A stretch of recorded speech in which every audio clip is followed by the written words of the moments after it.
20 minutes-ish. Yeah. 2 hours, Drew. 2 hours. Good morning, everybody. It's me, San Martin, and I'm at a remote spot, but that doesn't stop me from getting this show on the road. And today we have a special guest, and you do not want to miss this. If you guys ever wanted to know something about Prescott, I might have a story to tell you. Stay tuned.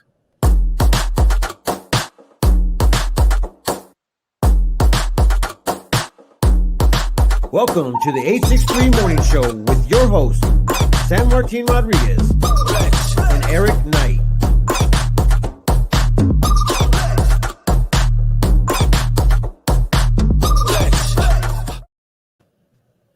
Okay, guys, without further ado, let's just go ahead and get the boys inside of here.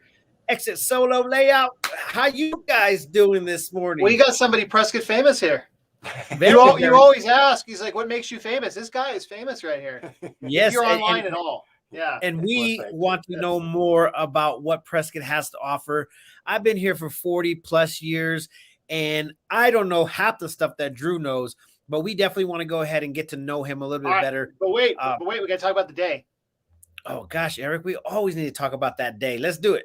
All right, it's Cherry Popover Day. Wait, pie? It says popover. It's kind of like a pie, right? Have you had one? I don't know, man. I've had. Okay. All right. So where do you think you get one of those in Prescott? I never even heard of it, let alone freaking been a part of it. All right. Morning, I have seen them in the refrigerated section. Yes, at the grocery store. Yeah. I've seen them I've had them, I think, at the grocery store. They're like little mini pies. Well, I think that we all could possibly eat it, but I used to be a lover of cherry pot pies.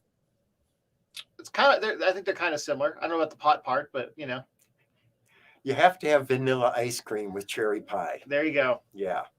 There you go. I like how Drew thinks, man. So, what we like to do here on the local Prescott scene and also the morning show, we like to bring awesome guests in, and we like to talk about some big things, things that have ever happened in Prescott, things that have happened in the past. And one thing that I love to do is follow Drew on Facebook and see all of this stuff. So, Drew, tell everybody who you are and what makes you famous. Well, my position is secretary of the Prescott Western Heritage Foundation. And I would like to talk about that a little bit too. And I have been studying Prescott history for several years now, since I became semi-retired, and I have a weekly blog and a number of social media platforms. Facebook under the tag Celebrating Historic Prescott, and then Twitter and Pinterest and what's the Insta? They are all at Prescott AZ History, every one of those. And you can see that hashtag up there. If you just Google that hashtag, Prescott AZ History, that's the name of my blog. And you'll also find all my social postings there as well. What kind of stuff is on there? Tell everybody. Because I get to see it. I love seeing your posts. So, well, basically, I have a picture of the day each day, and that's very popular. An older picture or an old advertisement that kind of speaks to the history. That's my business card right there. There you go. And a weekly article on Sundays that I write. I have over 260 articles on my blog. I think I'm up to about 610,000 reads.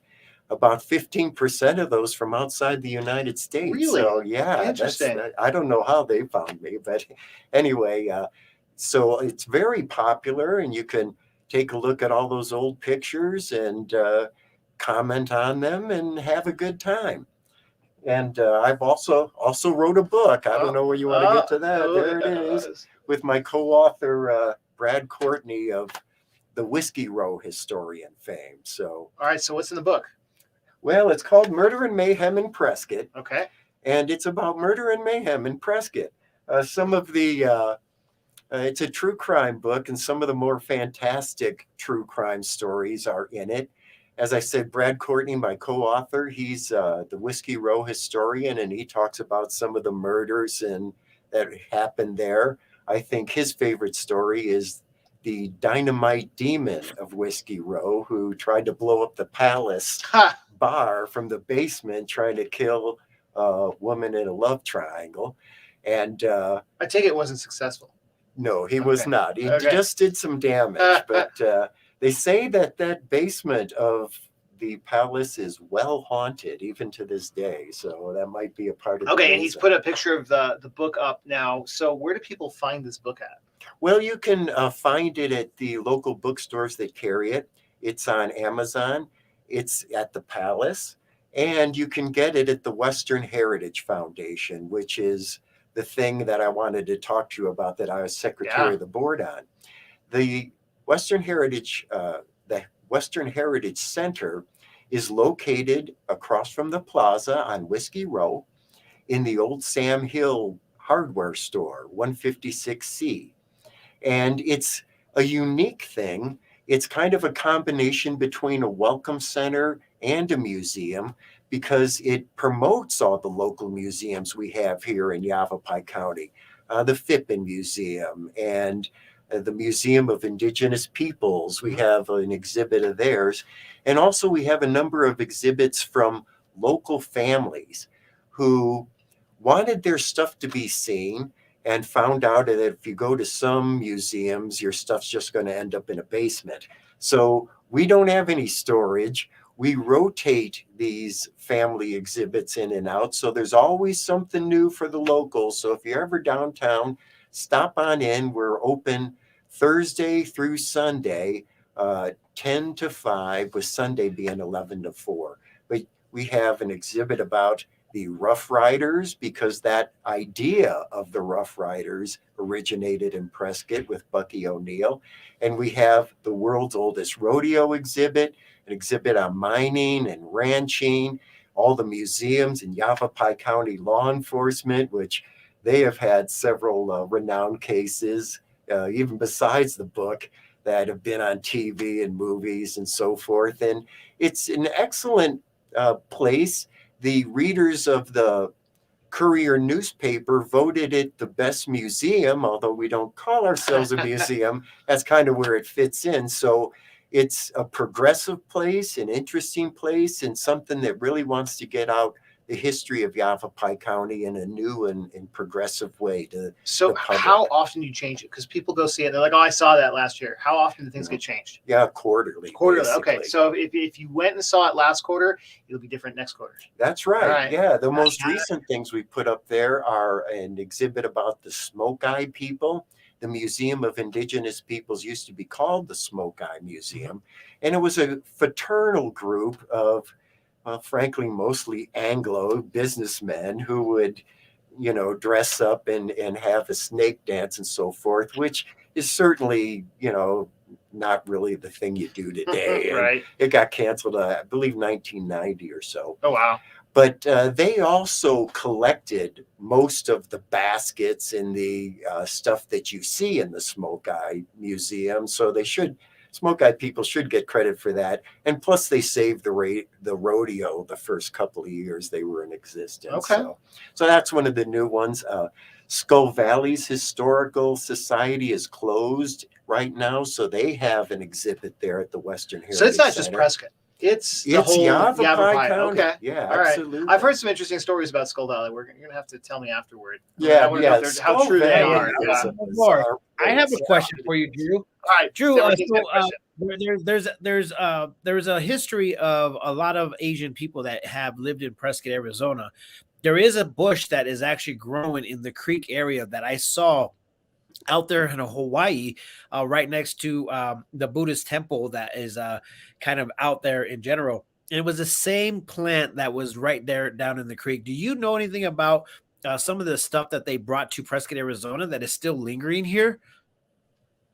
Well, I haven't studied that in particular, but as far as some of the ancient peoples and the people who were here before the Anglos, we have no idea of the diversity and so forth. For example, near Williamson Valley, or actually in Williamson Valley, and also near Sedona, people happen chance unearthed giant human skeletons. What's giant? Give us an idea. 8 foot tall. Whoa, 8 foot tall human skeletons. Yeah, and the skulls, the bottom of the skulls where the spine and the brainstem enters, these giants were so big you could take the skull and put it over your head. Wow. The circumference was 32 inches for the skull. So these have been found really all across the United States. Interesting. The one in Williamson Valley was found with metal tools, which is odd because the people were known to be stone tool people. So how they got a hold of metal tools is unknown. Plus, they found a writing tablet, and they also found beads that scientists dated back to the Toltec period, which interestingly is also the time that the Indians took to cliff dwellings. Okay. Yeah. And there's plenty of that in the Yavapai County. Yeah. And, just speaking theoretically, what if a race of giants were at war with normal sized Indians during the Toltec period, cliff dwellings would be the perfect defense against something like that. It really, really would. I'm not saying that's what happened, but it's possible. Wow. It's possible. And, like Skull Valley, we mentioned, somebody was digging a well and they found a body, Indian, but it had this turquoise shield and a lucky arrow that went through. And the turquoise was connected with wire.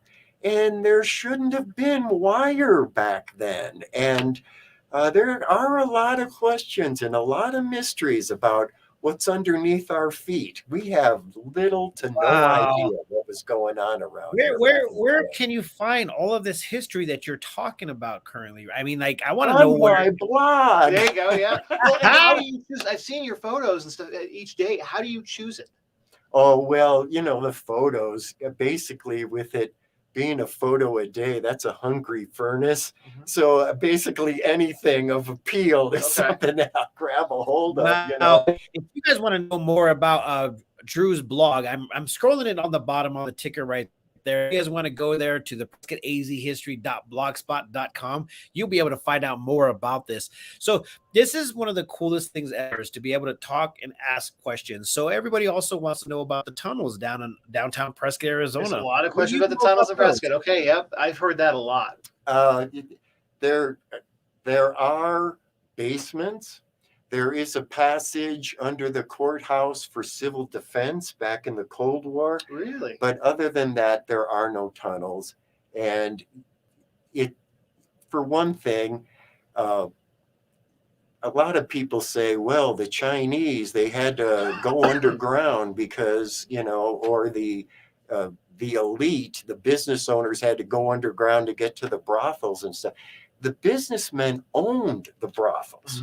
So, and this was a matter of public record and title. So I don't think they had to go underground or pay somebody to make tunnels to go underground to their own property. And another thing, Granite Creek was much more wet back then. And today, the water table, you got to go down about 8 or 10 feet. So, but even as late as the 30s, the water table was like 2 feet. So I actually I own the Wilder House downtown. And we looked at the well about 6 months ago and dropped a camera down there. It's about 11 feet. Yeah. I was shocked it was only 11 feet, but it's crazy you're saying it was even higher than that. Yes. Wow. Yeah. There were times where, when Anglos first got here, Granite Creek was regularly running. So to try to dig a tunnel below the water table, it's not going to happen. You need special equipment, special cement. And so, there were times even as late as the 30s that Granite Creek flooded and, destroyed businesses on Granite Street. And if there's tunnels underneath there and there's all that flooding, all those tunnels would collapse and produce sinkholes. And none of that happened. So there's really not a possibility to have done tunnels back in that day. So you're saying, so like a lot of the old buildings and the hotels, the basements, did they flood because they were so far? Yes, they did. In fact, before the Great Fire of 1900, there were no basements. The basements were built after the Great Fire. And interestingly enough, another little note about downtown Prescott, there's a hill from the east that goes to like the plaza and the courtyard, and then you go farther west and you get to Granite Creek. Mm-hmm. And it's probable that hill, before you get to Cortez Street, was the ancient bank of Granite Creek. Okay.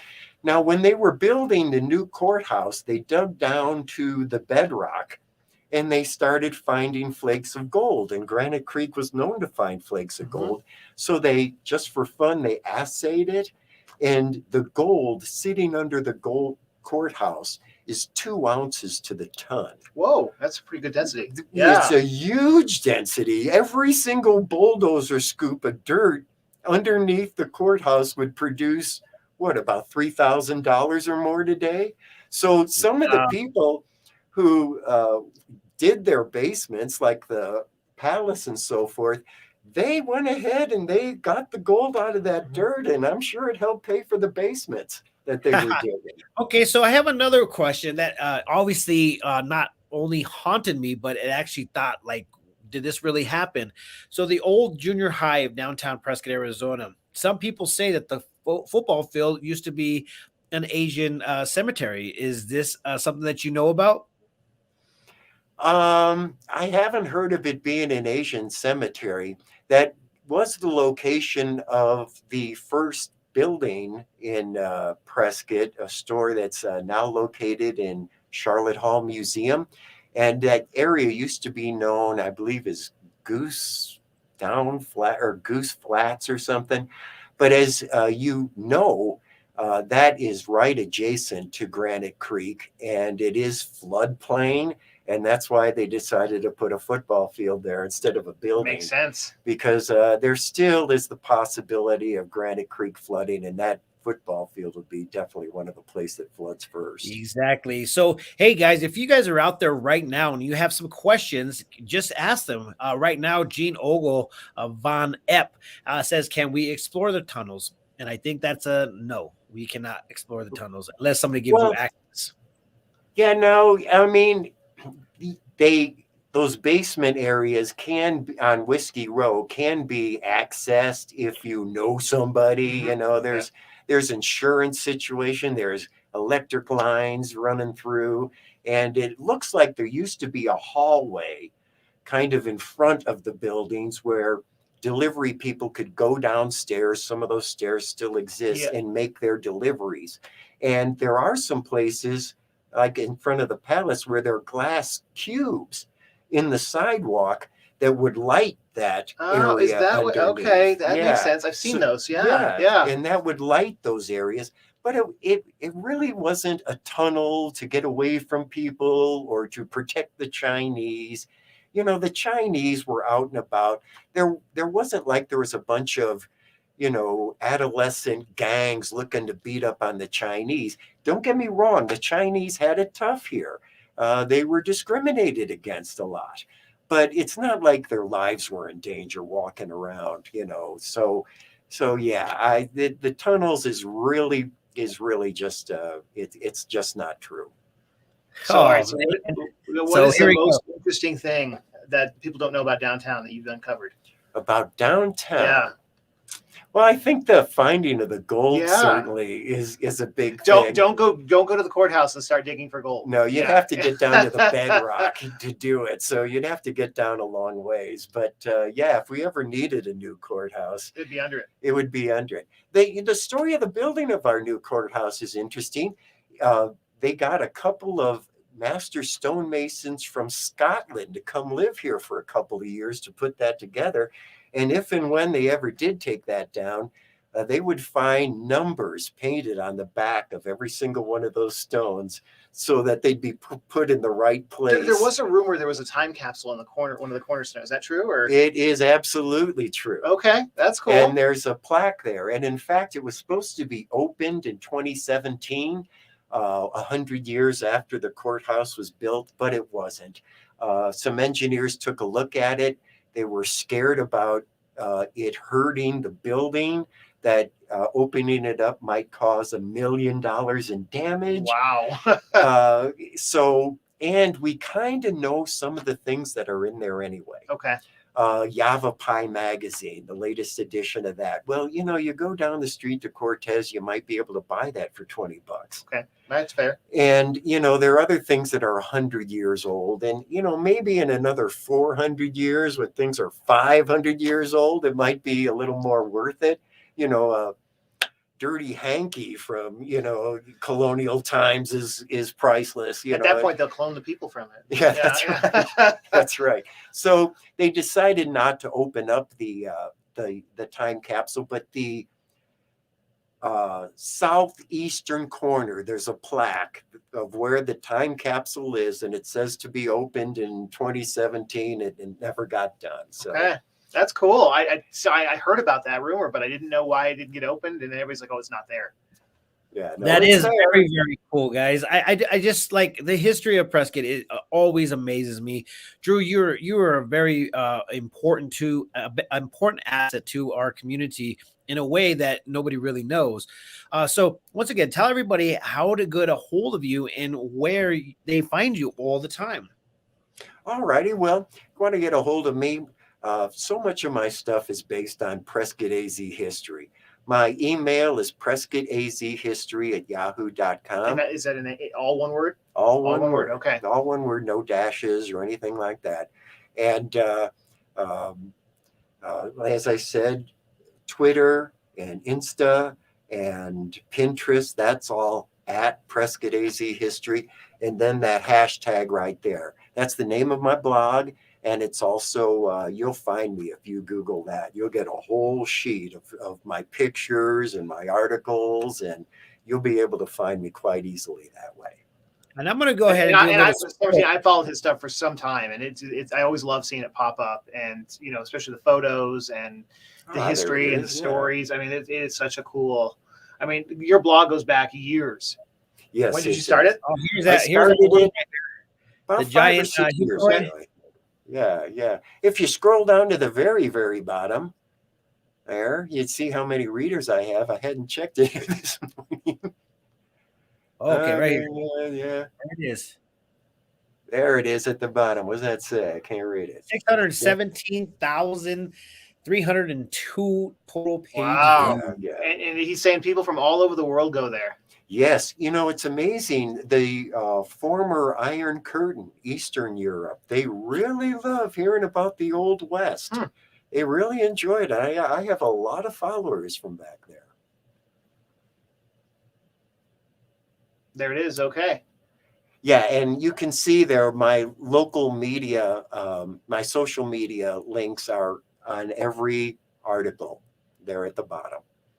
And lots of sources. I source all my stuff because, especially with some of the amazing things that I find I come up with, I better show the newspaper article of this, right? Like giants being found and so forth. And it's very popular. And I appreciate what you say, but I'm not the only Prescott historian in town. I could introduce you to 12 other people who have books out for Prescott history. We're really blessed with Prescott for all the historians that we have here. And it's really easy to get a hold and learn. Yeah, there's that. There it is. There it is. Look at that. Yeah, that's exciting. Where is it kept? Well, it was that one found in Juniper. That's near Williamson Valley. The man who found it, Peter Marks, he originally kept it. But a person from the Smithsonian Institute did come in and look at it, took pictures of it, took notes of it. And I'd love to go there and try to read those notes and stuff sometime. But yeah, when these bones of these giants always seem to get lost. And there's a lot of talk that the Smithsonian is trying to hide them. And their policy, if they took a whole skeleton, if they found a whole skeleton, they would break it up into pieces. They'd have a place for the skulls and a place for the thigh bones and all the rest. And that's really not the best science. Yeah, well, they've been doing things for a long time. Yeah. It's hard to change policies. Yeah. Wow. Talk about some amazing stories. And I tell you guys, I follow him almost on a religious basis to go ahead and find out some more history. We like to share his today in history.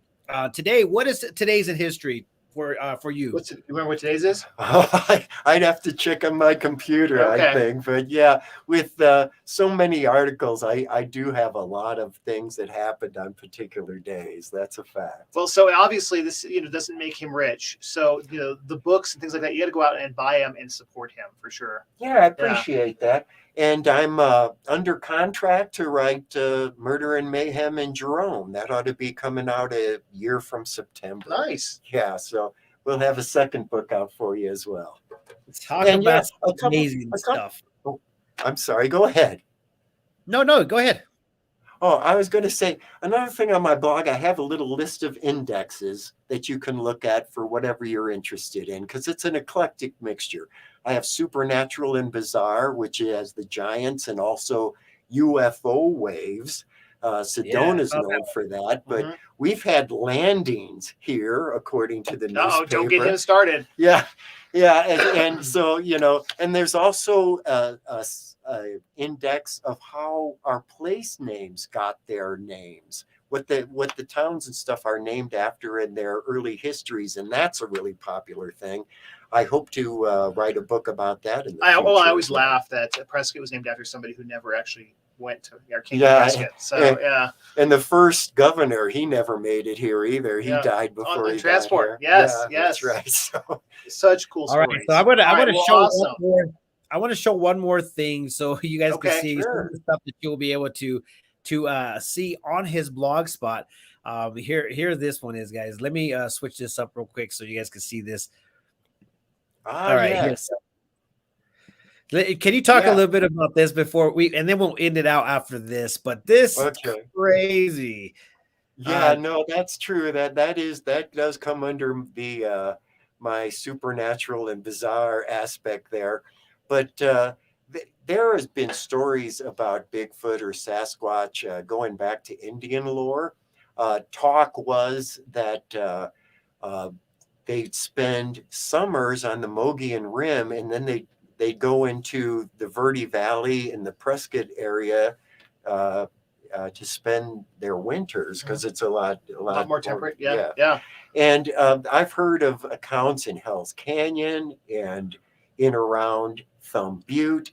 I found tree breaks myself, but Bigfoot isn't the only strange critter. Well, if you're finding 8-foot skeletons, that could be Bigfoot. I mean, that's true.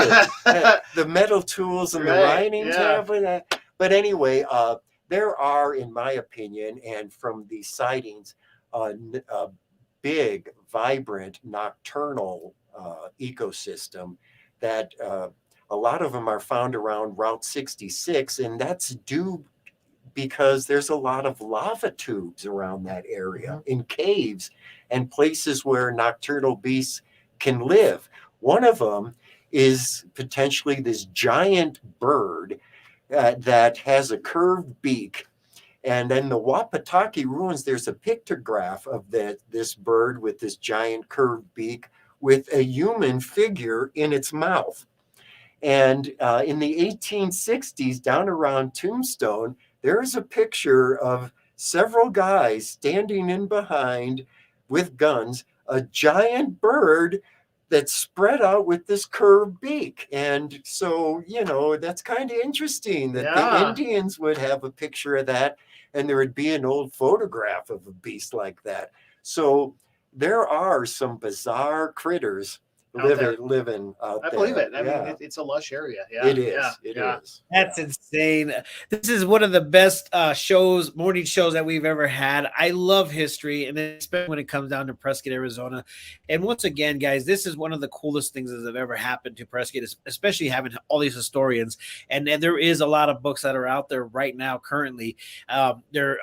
There is a couple things that we want to do here locally for the Prescott people, is to keep the history alive and obviously project it to the community as they want to learn about it. So if you guys want to catch up to what Drew has actually written and on his blog, please go there as soon as possible. And once again, I will go ahead and put that on the bottom so you guys get to go to his blog spot, and it's right there. PrescottAZHistory.blogspot.com. Man, this is huge. I love it, guys. And you know, Eric always tells us that it's time to go. I don't It even want is. to go. It's that time. I want to keep Well, on maybe talking. you can invite me back I sometime. would love it. This is Yeah. great. I know there's so much to go explore Yeah, there still. really Yeah. is. Yeah. No, Next we time you'll definitely be here, right? Yeah, we need to get him on the vlogging right now so we can go ahead and have pictures showing just like we were doing. Vlogging is the video with the pictures, and we sit there and talk, and then people could come in and ask questions. So let's see if there's any more last minute questions out here. Fascinating stories. Thank you for sharing. I look forward to learning more. Right on, Gene. I appreciate that. Danny says, I drink out of the Granite Creek every time I see it. It Don't do depends that. on how far up the creek you go, because I wouldn't drink anything below. Yeah. Lower Goldwater Yeah. Lake. Yeah. So we want to go ahead You and may make be sure glowing. You may be the Bigfoot they're looking Yeah, for yeah, soon, that's if you keep doing that. Yeah. that is so funny. And once again, guys, you guys could go ahead and check out his book. Let me go ahead and take the banner part off right there. And Murder and What's the Mayhem date? in Prescott, Oh, Arizona. it's available All right. now. It's available now. Absolutely. Yeah, so if you guys want to go ahead and check that out, most definitely, and get a hold of him. This is his business card right here. If you guys want to go ahead and see more, please follow him. He's on Facebook, Instagram, and obviously his own website. So if you guys want to check that out, go do it now. With that being said, I don't know what else we needed. I think we covered a lot today. Yeah. Wow. Well, thank you. It sure has been a pleasure being here. We could definitely do this all day long. And Drew, I do appreciate you taking the time out of your day to go ahead and be a part of the Prescott Times morning show. Eric and I have calculated that we've done this over 10,000 times already. 500 yesterday, 10,000 today. Yeah, we are growing, guys. We are growing. And thank you to all of our viewers out there. Today, I don't have nothing to give away, but tomorrow, make sure you tune in because we do have something big to give away. And we want you guys to be a part of that. And we also want to go ahead and give a special shout out to our sponsors. And with that, peace, love, and happiness. Let it not be war. Thank you so much, Drew. And remember, love always wins, guys. We'll see you guys tomorrow.